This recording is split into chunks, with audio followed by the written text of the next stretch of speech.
Okay, here we go. The League. Of game. Philosophers. Unscripted. Unedited. Video game podcasts. For you. To enjoy. Nice. That was a very chill, smooth, suave one. That was really good. Let's do one more, but do it like the announcer from Real Bout Fatal Fury Special. Okay. Okay. I just feels like it has to start with, "Hey, dude, the League Of game.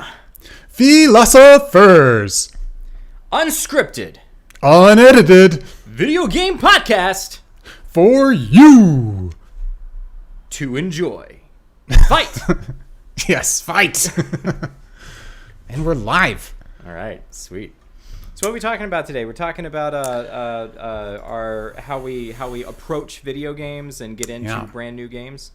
That's right. Yeah.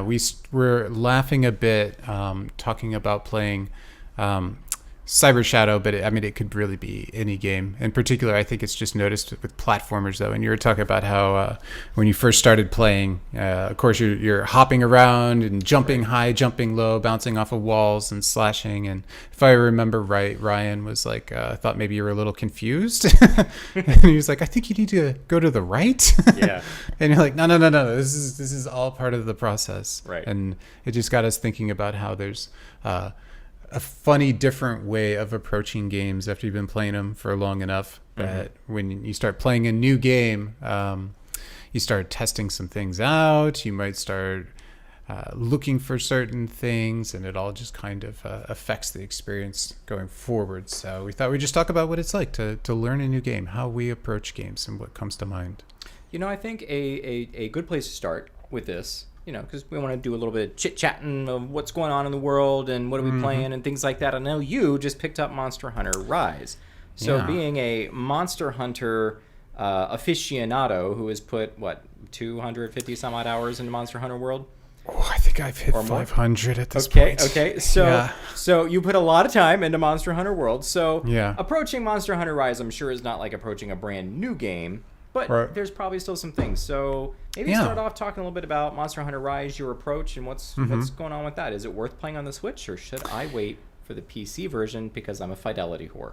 Right. Gosh, I can't make the judgment call quite yet. I will tell you just initial impressions is the game is really fun and fantastic.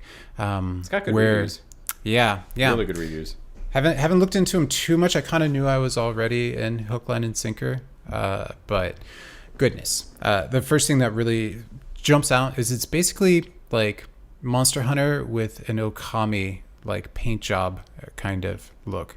I wish they almost would have even taken it further and did like a cell shaded kind of look to get the frame rate up a little bit. Aren't more there on mounts the Switch. like some sort of mounts in the game? Right. So or dogs, something with dogs. You have these things. You have palicos, your cats, and then you have palamuts or palamutes.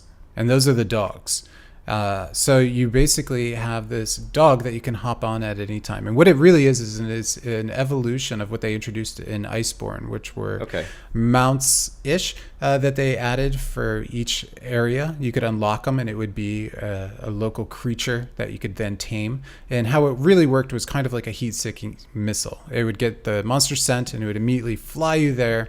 And if it happened to pass across like a gathering point, you could quickly kind of snatch and grab it. But the big thing was it would quickly get you to the monster, and then you could jump off and immediately do like a mounting attack after it. So it changed up the beginning and how you initiate a fight. And in this game, they're totally opened up. Now you have total control over it. You can drive it around like this little drift car. You can actually drift, by the way, if you push into a turn. And you can do attacks off of it. It has its own armor, all of this other stuff. Nice. And what it really starts... Oh, and the other thing is while it's fighting, it actually, will engage in the enemies a bit like the Palico, but it has its own unique attacks and stuff. And they're actually kind of beefy. You really notice their presence, where I think a lot of the Palicos were just like, they're in the background. And, maybe they'll throw a healing thing on you, and it really catches your attention. But otherwise, it's kind of subdued. These guys are a little bit more apparent. But with everything having this kind of ninja aesthetic, which is just seeped right into the animation of everything. Like, for instance, running up any of the vine walls, you're no longer like grappling, but instead you're like ninja running straight up it and back flipping off of it. And like, this is everywhere within the game. Like, they just did all of these very Japanese, very kind of cool ninja tweaks to everything. Even with the armor sets too, they all have this more samurai kind of look, and all the monsters have that kind of yokai Japanese ghost theme within it. And like a lot of them just have homage to classic Japanese art and whatnot that comes through. Like, first seeing a new monster, the intros before, which were these big ferocious, like, comes out and snarls at the screen. Now it's like a black and white grainy film footage of the monster just kind of chilling, usually pretty peacefully, with like a haiku that's voiced over it. So again, just everything has that aesthetic that's pushed a little bit further, which for me, I actually really like it, because World was very serious, and it was just, but you can't possibly take it serious because it's so silly, but it took itself kind of seriously, like, we're off to save the world. This one, it's not even worried about that kind of stuff. Okay, cool. Yeah, it feels just much more playful overall, which is very, very just neat.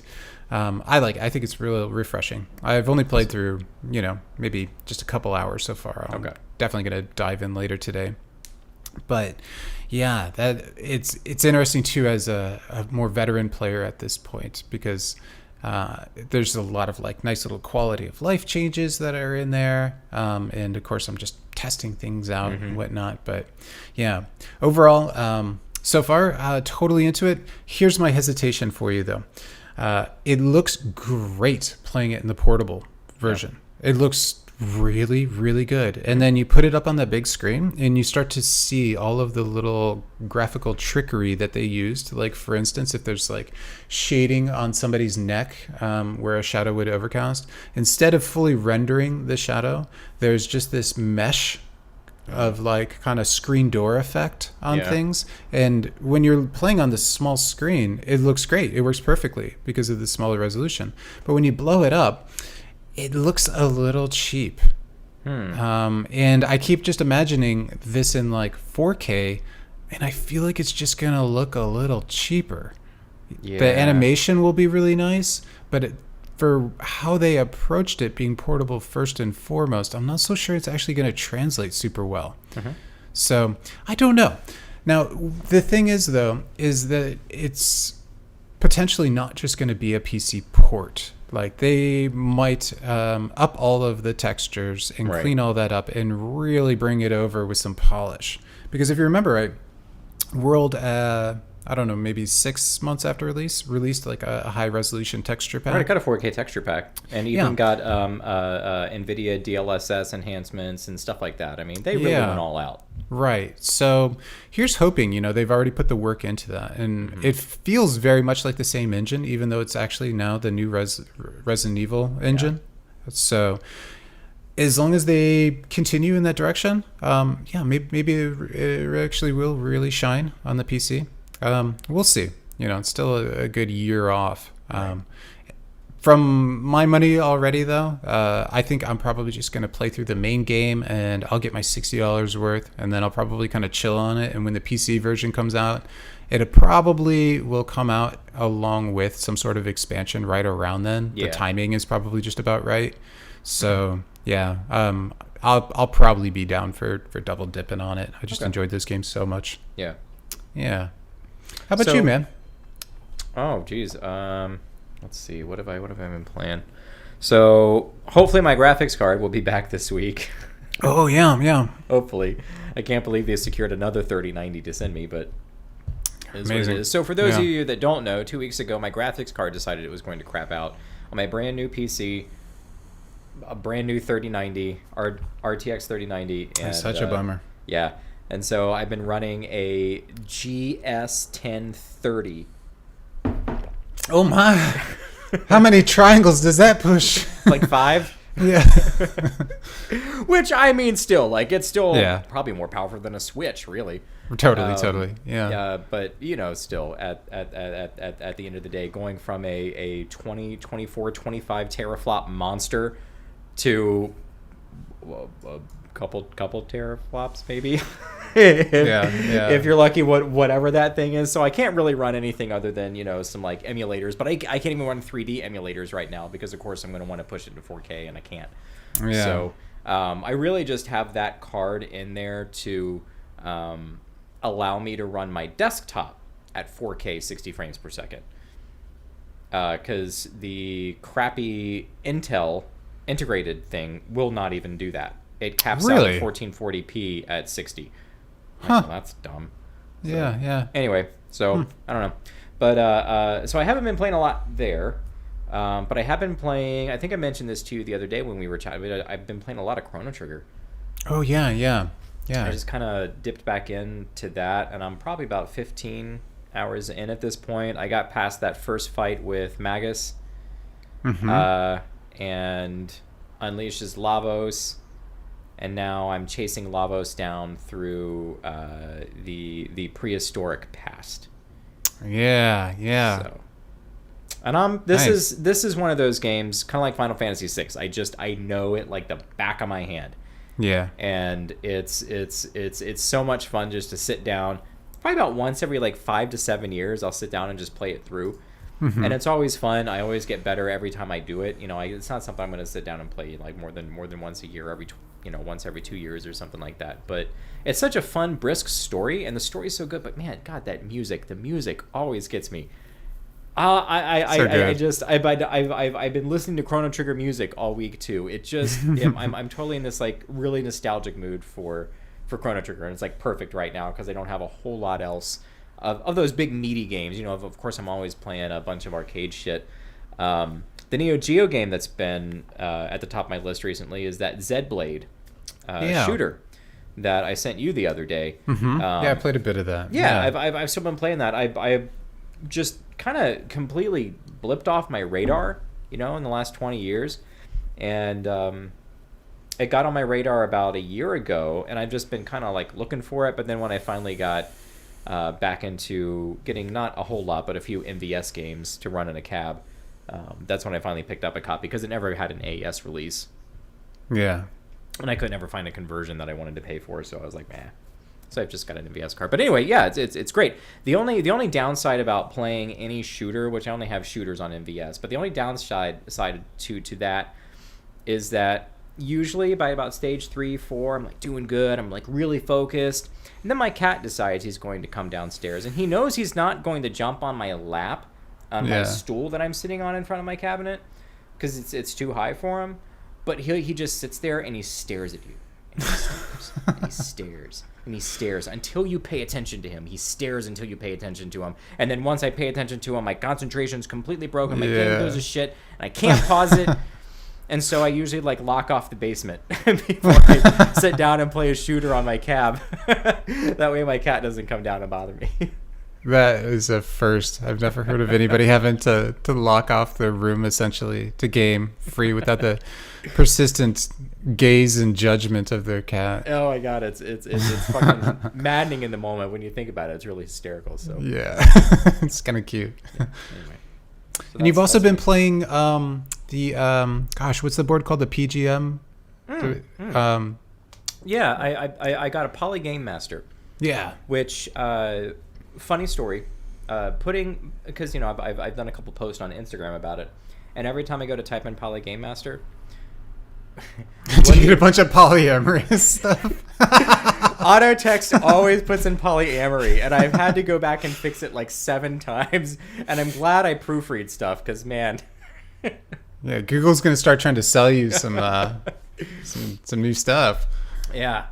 But that's been a lot of fun getting into those games. The Poly Game Master, for those that might not know, is a Taiwanese arcade board that was released in 1997 by the company IGS and International Game something or other.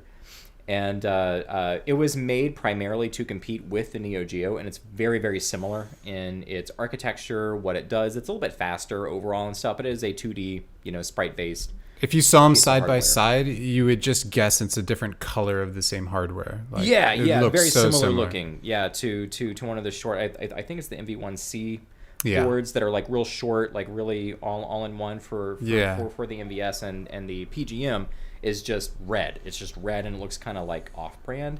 And the cartridges look like MVS cartridges. They're just a little shorter and red and translucent. I always thought it was just an off-brand like Hong Kong knockoff. Every time I saw it, I didn't realize it was a legit thing. But there's some good games, and I've been having a lot of fun with Demon Front, which is 100% a Metal Slug clone, but it's a good Metal Slug clone.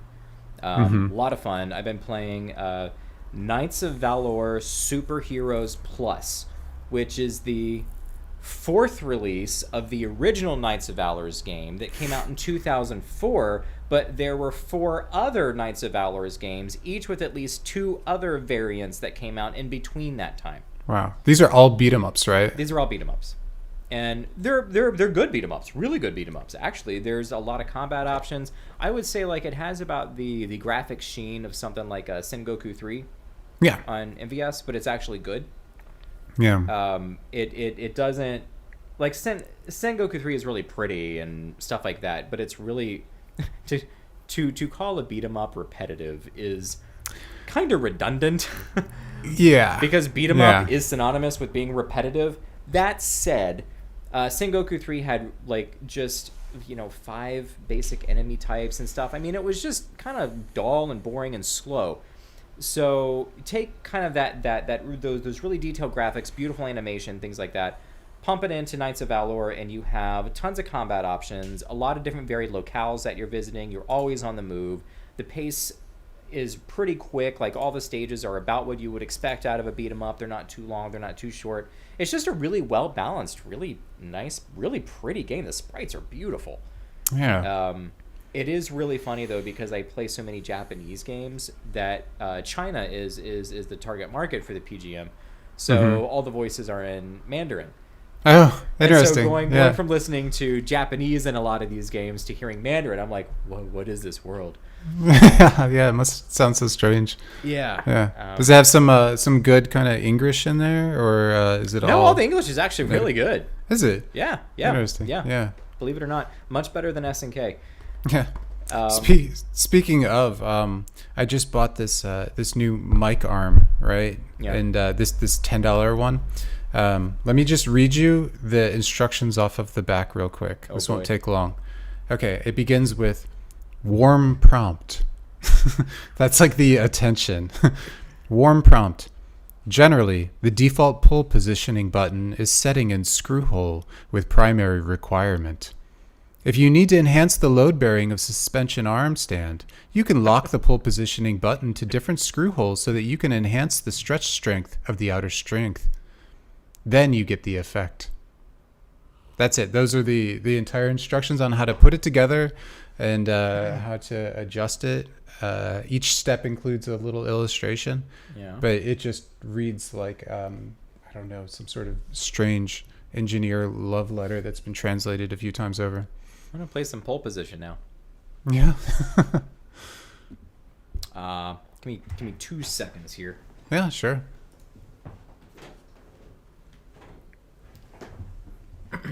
I'm imagining that your cat was just like in the window gazing at you again. Who was gazing at me? No, I said I was imagining that your cat was. Oh. He was getting ready to come into the door and I'm like, shit, I didn't close the door. I'm on cat in my lap. So, something else that we've both been playing is Darkstalkers, man. Yeah, we've been going back to that good old meal, I guess. I never stopped going back to that good meal. Yeah, that has been probably one of the most constant fighting games, I think, for you, certainly. Mm-hmm. And I always go back to it just to play with you. And I've been really enjoying just picking up some new characters and feeling things out again and kind of playing with the new system, playing in particular Hunter 2. And started out playing the Oboro Bishamon, who has like some demon flips and stuff. And it's always interesting, right? And I think this is one of the cool things about fighting games is that whenever we're just not sure what to play, we can always just go back and pick up a new character in a game.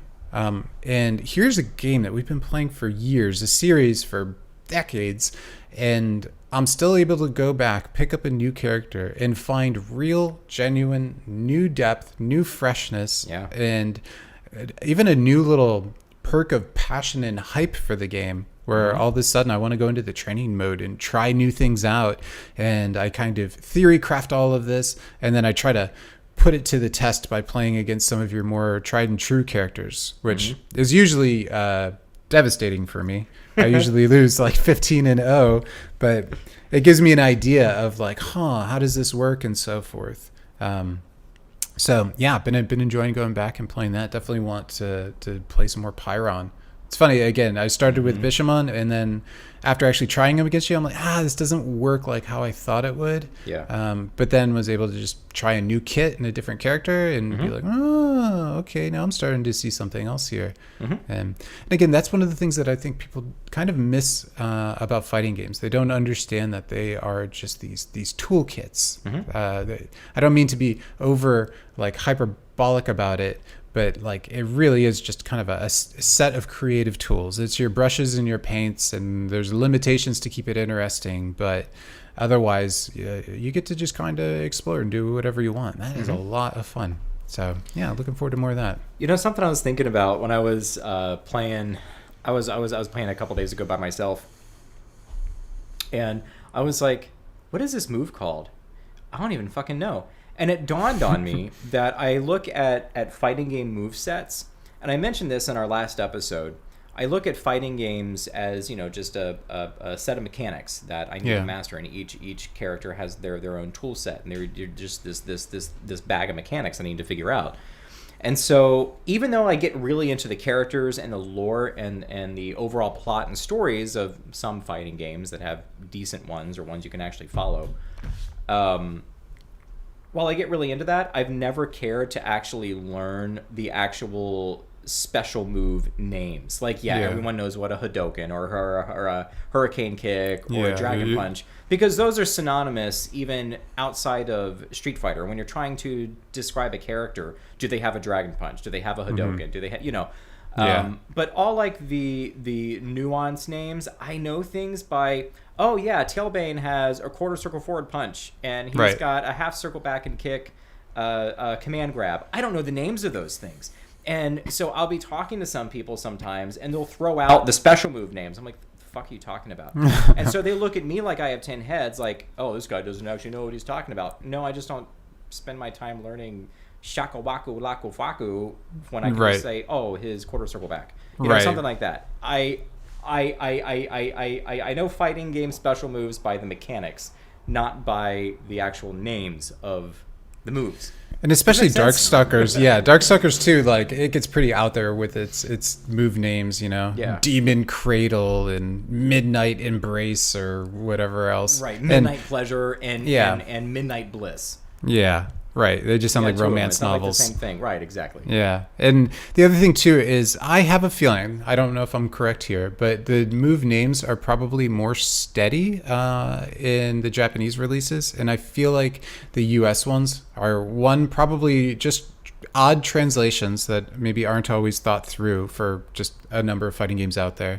And I feel like as, you know, different releases come out, the move names are just retranslated differently.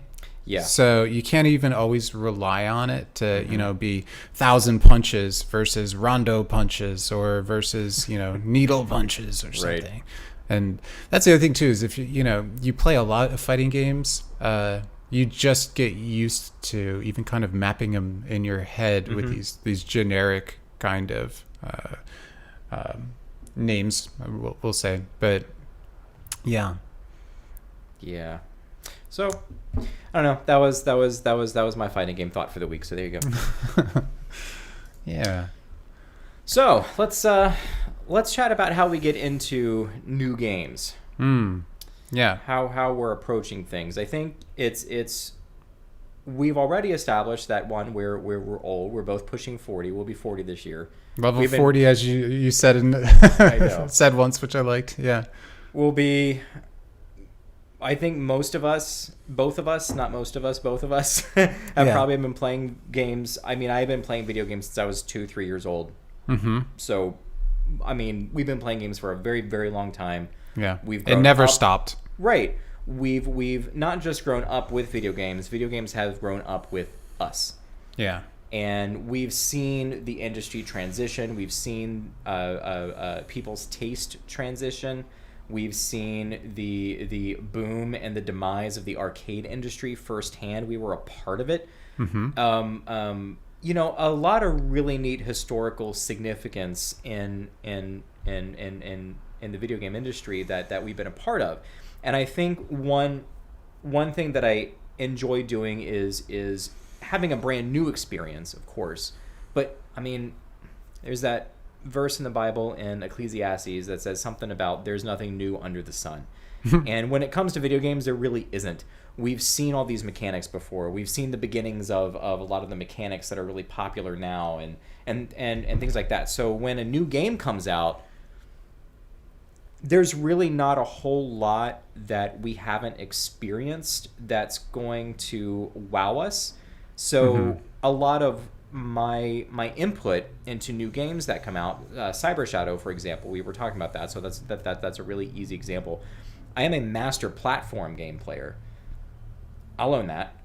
But at the same time, I know platform games really well. So a platform game comes out, I'm going to know basically what I need to do in the game, right? Yeah. And my switch then is, well, I know what I need to do in the game. I know the basic tenets of this style of game or this genre of game. So I just need to figure out what this game lets me do inside of those boundaries. Right. Exactly. So we rarely get to have the experience of trying something really totally brand new because there's just not a lot of that right now. Yeah. And I think part of it is certainly just the result of iterations of design. Yeah. Like if somebody who hasn't played platformers, for example, watches somebody play a platformer, and it could be a platformer they've never played in their entire life, but an experienced player, it will look like they're in cahoots with the game. Like the outside person who isn't a gamer will be like, how did you know to jump there? How did you know to hit that wall and it would just break? How did you know that the second you held that jump that you were going to hold right and immediately jump again? Because there's all of these tropes, and there's things we've just run into in other games where you're like, oh, this is kind of the classic, short jump into long jump, or this is where they're showing me how far my jump can last, and I know that I'm supposed to go all the way out, or this looks suspicious and I know they're kind of playing with me. And the games themselves are often built on those tropes themselves. And what's also happening to an untrained eye is that the game is teaching the player as they go. There's usually one of my favorite examples, I try to remember so I can give the guy credit, did the Mega Man X level design video. His name was Raptor. Ego Raptor. Yeah. Fantastic little video. I've showed it to so many people. But he shows how as you start the game, you're encouraged to run right, and the game is now introducing some new things to Mega Man, like being able to slide down the walls, and it basically puts you in a spot where you immediately fall into a pit, and you're going to run into the wall because there's even a little divot to make sure that you're going to kind of hit the wall and slide a little, and it'll catch your attention. These are all unspoken moments of education that the developer is having with the player. And as a game player, of course, you are picking up on all these little cues, whether unconsciously or not. But what's also happening is they show you these little bits, these little trinkets as you go. And when the next scenario comes up to expand on that idea, we're now primed for it. It's similar to how, a game might show you can do a little grapple off of a cliff, but it's also safe so that you fall and it's not a big problem.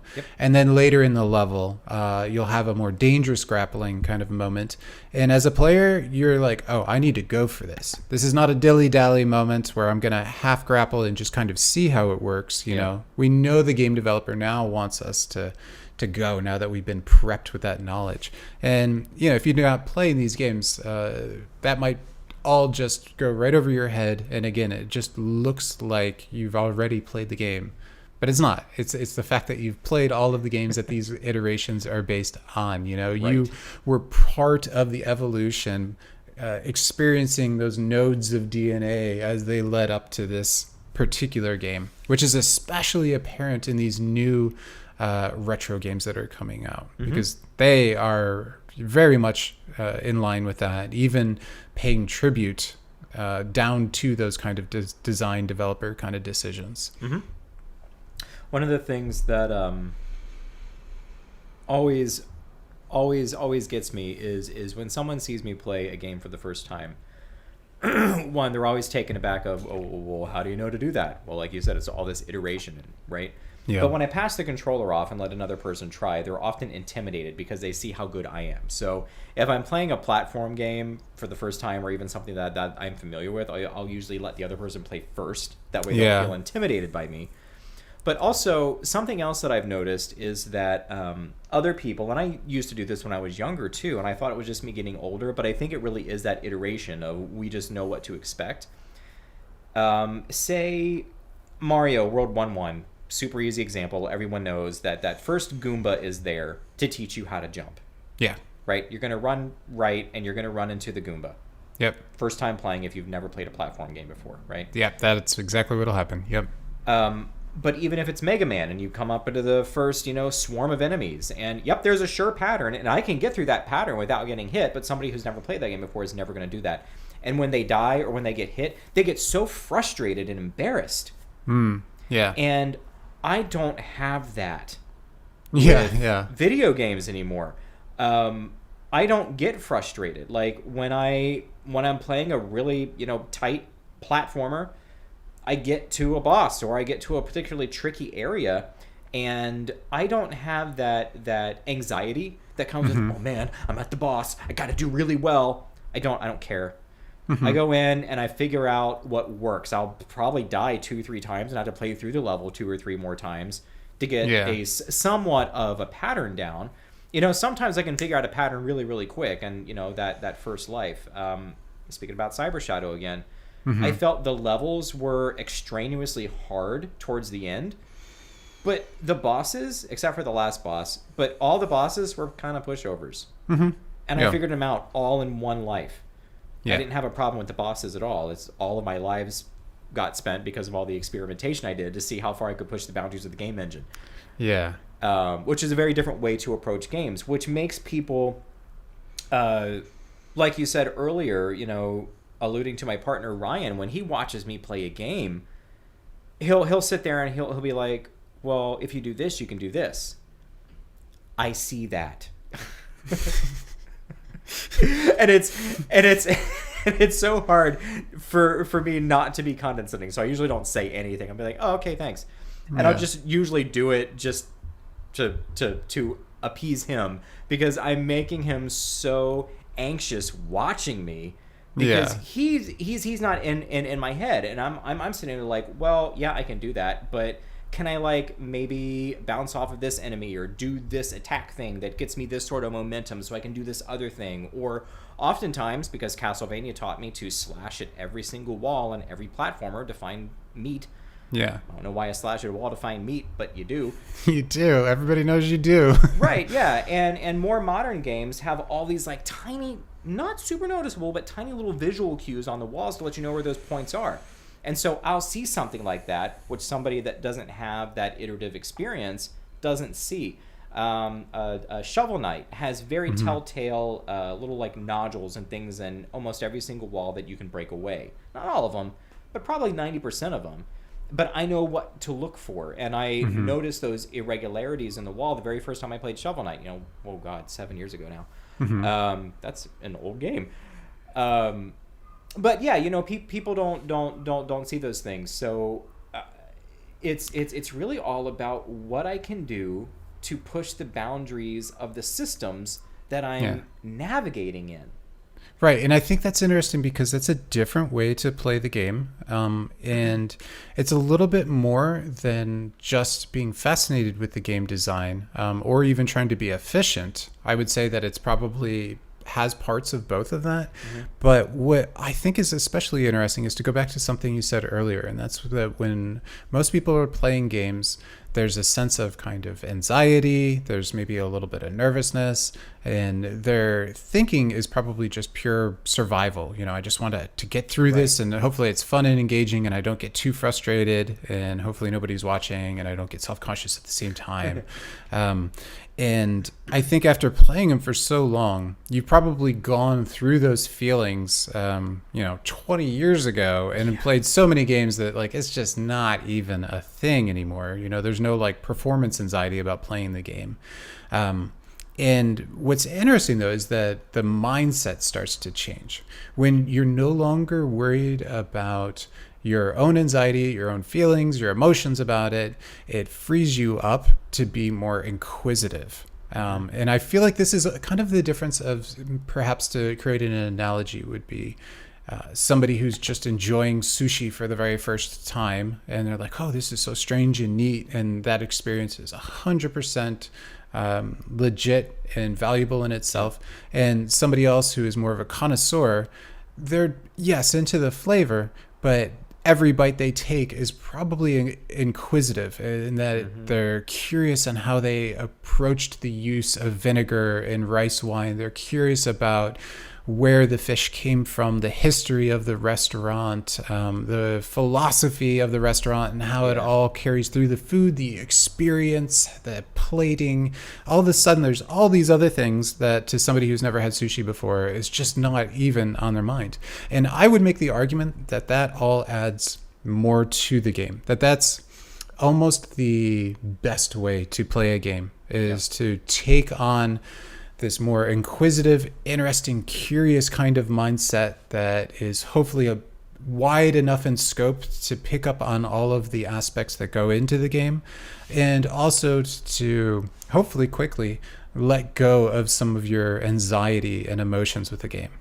And again, I know we harp back to fighting games all the time, but that is one of my favorite elements of fighting games, is that it makes you be honest with your emotions in the game.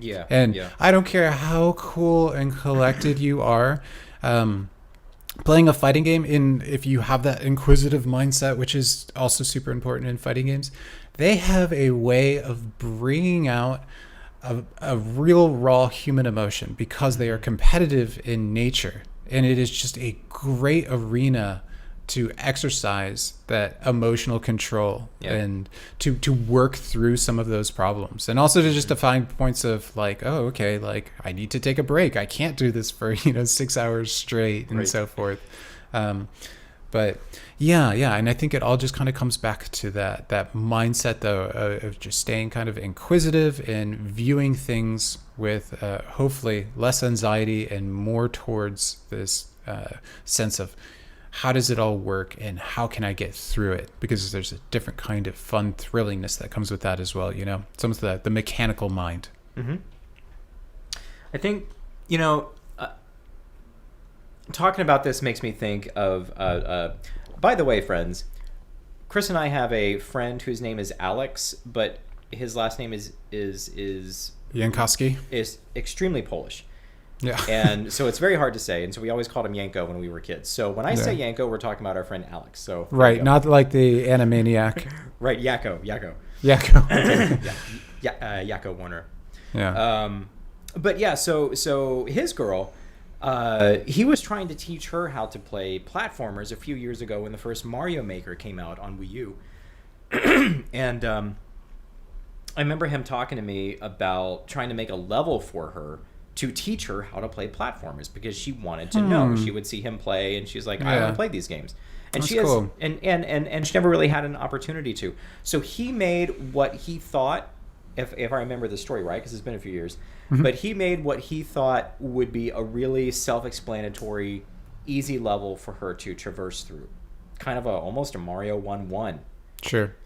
And if I remember right, it was hard for her to get through it, because the level was being designed by somebody who knows the game design really well, Mario style level game design, but also had already been making some Mario Maker levels that were definitely like well above the skill level of somebody who's never played a platformer before. Yeah. So, it made me think of, how much, how hard it is to teach somebody to play something when you yourself are an expert. And that can be anything, really. When you are an expert and somebody comes to you, hey, teach me the thing, it's really hard to dumb down your language and to dumb down what you know in order to pass off that knowledge when you haven't had an opportunity along the way to teach other people those concepts along with you or shortly thereafter.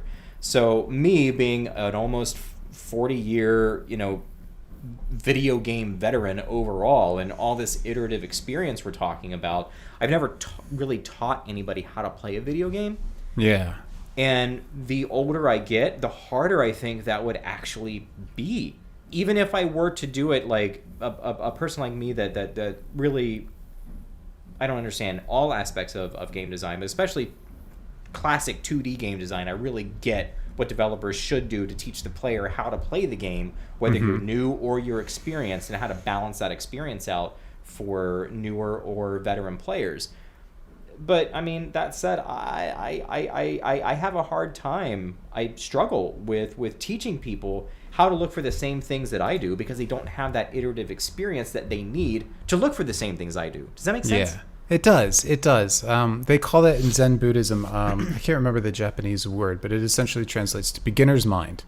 And that it's really important to be able to have the beginner's mind when teaching anything, but also learning anything.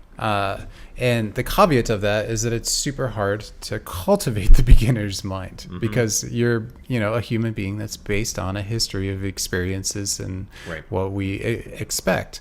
But I think of also trying to get better when I hit plateaus in fighting games. And what is necessary is probably some coach to kind of come in, observe all of my game, and hopefully understand me as a human being and all of my tendencies, and then to be able to give me quick actions or tasks that I can take action on and to tweak things. That's not realistic, though. What it is really, the only thing that's possible is for me to try to get rid of the lens of experience and try to just watch my games and my experience and my gameplay as it is and try to see it fresh so that I can get a more honest take on it and hopefully find opportunities for improvement.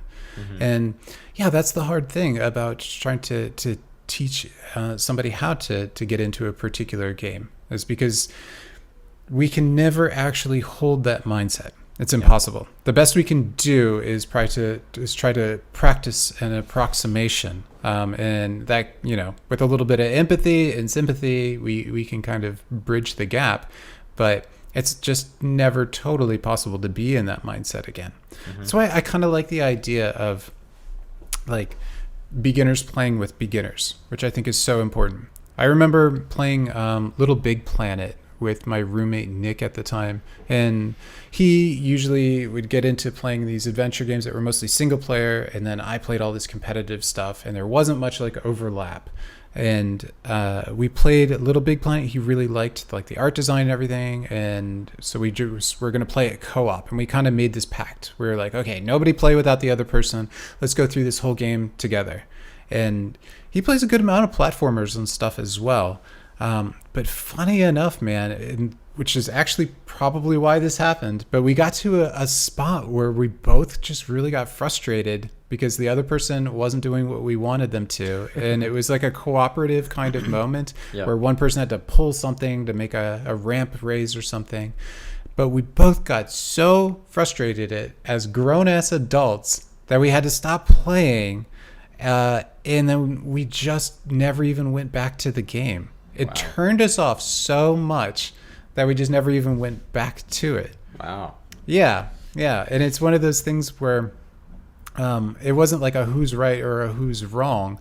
I think it's just a matter of if you have emotions in the mix and people are feeling a little on blast or exposed, it's going to make things a lot harder. So to paint a different picture, if you had, say, two people that are learning, some sort of co-op platformer, it would be much better to have two beginners that both have no ego at stake, and they're just going to goof around and have fun. And same with intermediate, same with advanced. But that's hard to do. And that's probably a big part also why platformers tend to be more single player in general. But yeah. Go on. Oh, I was going to say too, I was just thinking out loud, like, I wonder how this might look for other more like serious advanced gamers like ourselves. Like, what's another 35-year-old that's been playing these games, like, that has a different approach to learning that would just be very different than ours? Like, I wonder what that would look like. It's a little hard to even consider, because it's just not how I look at the games. But I'm just kind of thinking out loud, what would be kind of the alternative? Like, maybe somebody who's really into speedrunning would approach a game by constantly dying because they just refuse to let go of holding to the right. And what they're really looking for is an optimal path. And they just do not care about experiencing anything else with the game. They are so single-minded about it. Or maybe on the other side, somebody who is really into animation is just going to milk the animation of every single moment within the game. And it's just a different priority for them. I don't know. Yeah, everyone has different priorities, different things that they're looking for out of a game. Kind of we were talking about last week with fighting games is I was talking about the Instagram community and how the people I've gotten involved with, a lot of them play fighting games because they like the characters and the music and the presentation and the universe. Bupkis about mechanics though. Bupkis, and which is fine, and that's just a different way to approach the game. So everybody's going to be looking for something, and then how they learn that game, I think, is going to be tied to what they're looking to get out of the game as well. Everyone has a few assumptions that they have about X thing. And it's not to say that they can't discover more as they're on their journey. And often they do, and they find different things about the game that they do like, that they didn't expect. I do that, of course. But something else I was thinking about along with that is, I am an educator. I am an adult educator. That is my day job. I work in learning and development at a Fortune 500 organization. So my job is to teach adults things that adults should already know in soft skills, management skills. But beyond that, the things that I teach have a leadership twinge to it. But it's all things that are going to make you a better person, whether you're talking to somebody at work or you're talking to somebody at home, right? Yeah. And I'm not teaching these people in a pedagogy style. I'm teaching them in adult learning style or andragogy. So I am facilitating a discussion with adults about concepts that they already know and pulling on their prior experiences to help them have epiphany moments for the concepts that I'm teaching them so they can grasp and understand it. So they're learning more from their own experience and other adults' experience in the room as I drive a discussion. So when I'm thinking about, and I do the same thing when I am designing learning too, whether it's an e-learning or a classroom instructor-led learning, I'm always think how can I engage the person in some sort of discussion to help them figure out that they probably already know the answers. Yeah. And I keep thinking when I play video games, how could I transfer my knowledge of instructional design and facilitation that I use in my day job to help people who want to learn how to play X video game but are turned off because they might be too scared they're going to die 50 times and embarrass I don't know who themselves. But do people really want to learn, or is that what I should be thinking about, or should I be probably thinking about how do I get people to be more turned on to the game that then spurs them wanting to learn how to better play it? Yeah, I think it falls on both sides of the fence because sometimes you need a certain level of knowledge and understanding in order to actually enjoy a game. Yeah. Like it's just not fun until you know how to pilot, the game, the character. And other times it's apparent right off the bat, and maybe it's only fun in the beginning because once you learn more, the game becomes less fun. But that's, in the case of a bad game. I think really though, it's the job of the developer to hopefully be able to create through the inherent design of the game that ongoing education. Like as you said, there's that moment where I forget how you phrased it exactly, but they should realize something that they already know, like the knowledge is already there. That's that beautiful crystallized moment in a game where you're like, I got it. It feels kind of magical, and it's usually just done through level design and pacing and so forth. Hard to come out as a third party though. I think that's a really fun challenge. That's a really neat challenge. I feel like that's in itself probably a whole episode. Actually, I would like to write that one down. I think we both have a lot of thoughts on that. Yeah, because you did L&D for a while. Sure did. So. Yeah, and it's something I'm pretty passionate about, and just education and learning in general. Yeah, something that really just kind of lights me up. Yep. Well, as we're kind of closing in here, let me offer one other thought though on learning games that just kind of popped up while I was just driving around yesterday. Yeah. And that is, tell me if you're the same. When I play especially like an open world game, there is me trying to figure out how the game is going to present itself, its pacing, and where the meat is, where the really good stuff is within a game. And especially if I'm playing like a single player open world game, the first couple of side quests that come up, I will traditionally always do them. But first impressions are everything in that moment. And that as long as, let's assume that the main quests are like the bread and butter and that stuff's good and it's enough to keep me playing.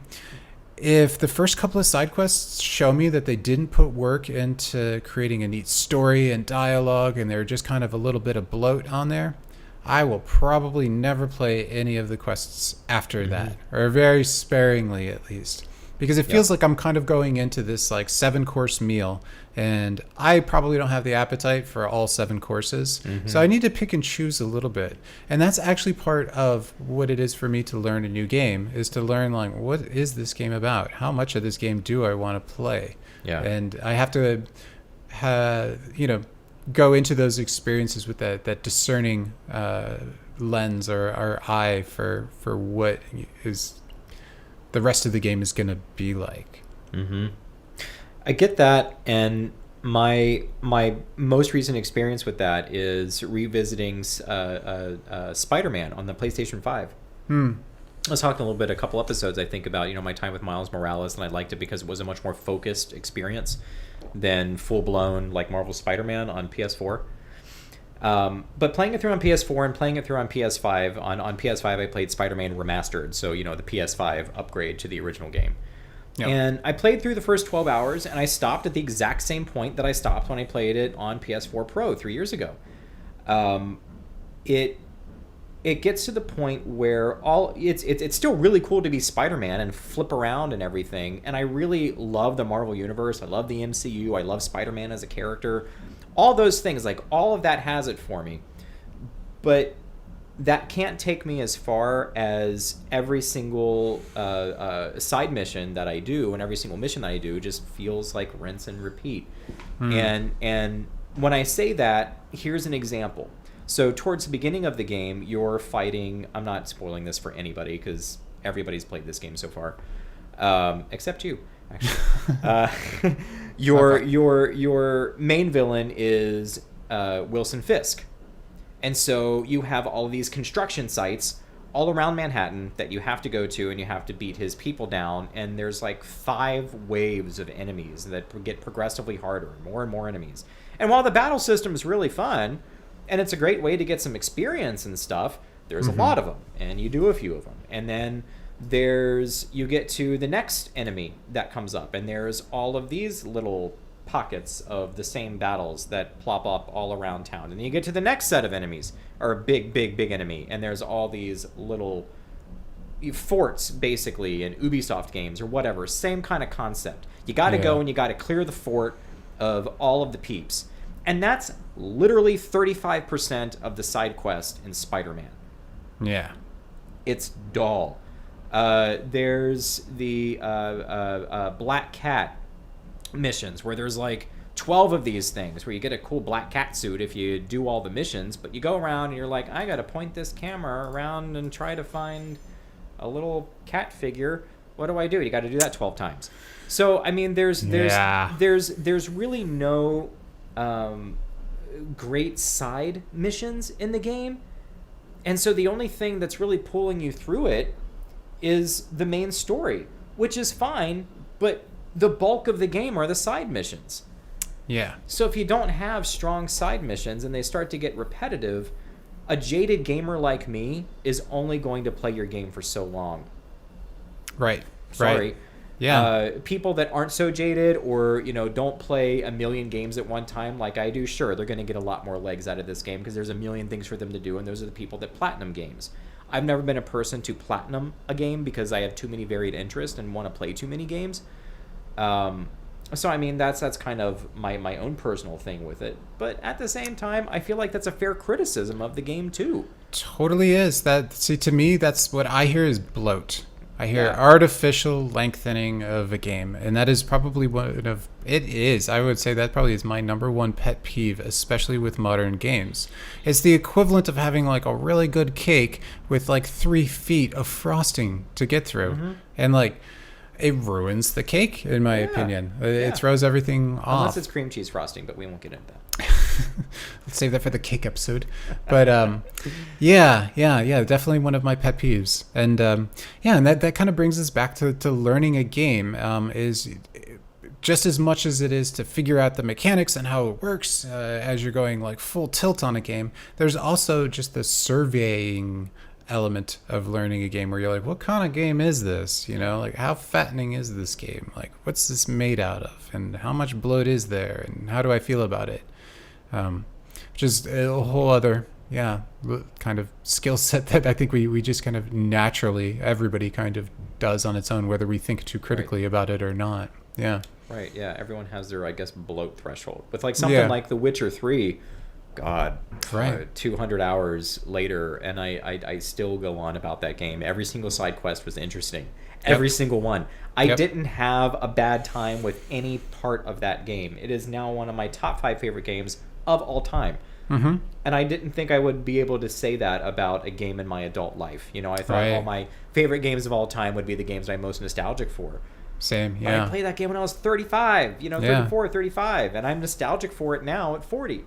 Yeah, isn't that wild? Yeah, and because it was just so good. Or something like Breath of the Wild that took the open world template and gave you the amount of freedom that you would have in something like Minecraft, and somehow made it compelling.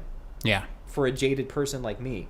Yeah. That I didn't do everything in the game, not even nearly everything. I stopped playing after 60 hours after I beat the campaign. I didn't even get, the green outfit. I didn't beat all the shrines, whatever.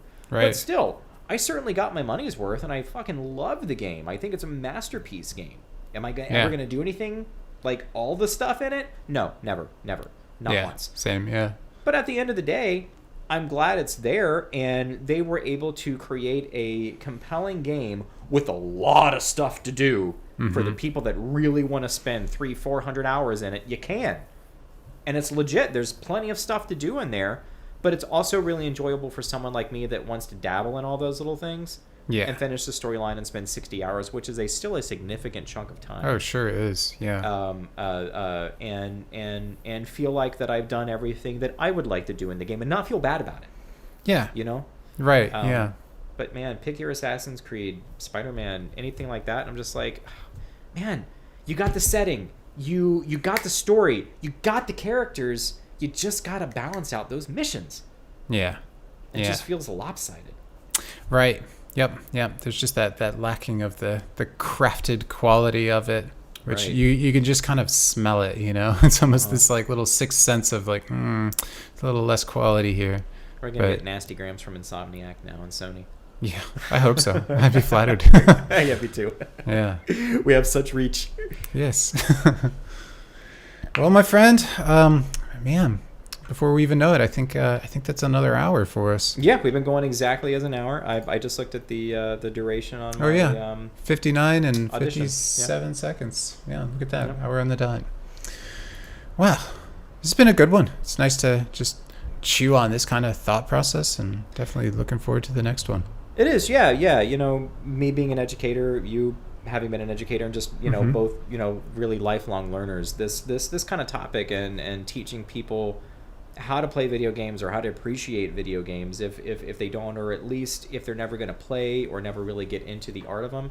Yeah. How do we make people see video games as legit, you know, legit pieces of interactive art and creating experiences that you can't have any other way than a video game?